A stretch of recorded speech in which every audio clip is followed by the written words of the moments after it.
হ্যাঁ দেবো তো। এই ধরো, এই জায়গা 4000 টাকা।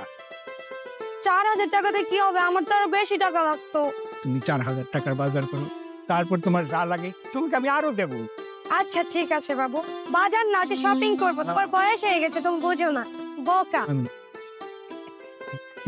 তোমার চেনটা তো অনেক সুন্দর, তাই না? এই চেনটা আমি তোমাকে দিয়েছিলাম। এইটা তো তুমি আমাকে দিয়েছিলে। এটা হচ্ছে স্বর্ণের, আর এই যে পাথরগুলো এগুলো ডায়মন্ডের। অনেক সুন্দর, আমার বান্ধবীরা অনেক পছন্দ করেছে এটা। আস্তাগফিরুল্লাহ, নাউজুবিল্লাহ। কালে কালে দেশটাই হইল পার্কের মধ্যে এসে ও নবী মানুষ মডার্ন ড্রেস পরে একটা মেয়ে নিয়ে দেখছাও কিভাবে বইচা রয়েছে। নাউজুবিল্লাহ নাউজুবিল্লাহ। হায় আল্লাহ, দেখছাও ও নবী তো এই মেয়ের আবার শুনেও খাইতেছে। হাই আল্লাহ, পার্কের মধ্যে এসে নষ্টামি বন্দামি। ও গাছকে একটা সাইজ দিন। স্যার আসসালামু আলাইকুম। স্যার ওয়ালাইকুম আসসালাম। এই পার্কের পাশেই স্যার আমার বাড়ি। স্যার আমরা পরিবার পরিজন নিয়ে বিকেল বেলায় পার্কের মধ্যে একটু ঘোরাঘুরি করি। তো ওই কাঁঠাল তলা একটা মৌলবী মানুষ, 5 ওয়াক্ত মনে হয় নামাজ পড়ে, বড় বড় দাঁড়িয়েলা একটা ছোট্ট একটা মেয়ে প্যান্ট শার্ট পরা, তারে নিয়ে স্যার অনৈতিক কাজ করতেছে। স্যার এগুলো স্যার দৃষ্টিকটু লাগে। স্যার স্যার একটু যাবেন আমার সাথে? স্যার এই আপনি কি শিওর? আর আমি নিজের চোখে দেখছি। স্যার কি বলেন? চলেন তো যাই একটু দেখে আসি। এগুলো চলে পার্কের ভিতরে, এগুলো অ্যাভেলেবল, এগুলো ন্যাচারাল, এগুলো হয় সবসময় হয়। স্যার এইটা কি বলতেছেন? স্যার পাশে আমাকে বাড়ি, ফ্যামিলির লোকজন এই পার্কে হাঁটাহাঁটি করে, এগুলা দেখলে তো স্যার ওরা কি কি বলবে বলেন? এটা তো পরিবেশ নষ্ট হয় স্যার, পার্কের ভারসাম্য নষ্ট হয়। একটু চলেন আমার সাথে। স্যার স্যার চলেন যাই। আসেন স্যার, স্যার আসেন আসেন স্যার আসেন।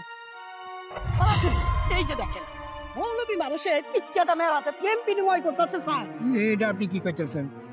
আপনারা এই জায়গায় হঠাৎ করে এই ব্যাপারটা কি? এই আপনি লজ্জা করে না? মৌলবী মুন্সি মানুষে ছোট্ট একটা মেয়ের সাথে আপনি নীলা খেলা করছেন, পার্কের মধ্যে বন্ডামি করছেন, কি শুরু করছেন এগুলা? আর দেখেন আপনি চুপ থাকেন তো। এই আপনি যদি এত কথা বলেন তাহলে আমাদের ডাকতেন কেন? এখানে আমার খাবার দাঁড়িয়ে আছে, আপনি খালি কথা বলেই যাচ্ছেন। স্যার আপনি আর বিচার করেন। স্যার এই আপনি মুরব্বী মানুষের পার্কের ভিতরে এগুলো কি করতেছেন? আরে স্যার, আপনি কি পাগল হয়ে গেছেন? আপনাদের মাথা ঠিক আছে? আপনারা না জেনে না বুঝে মাঝে মাঝে কথা বলছেন কেন? এই চুপ থাকেন।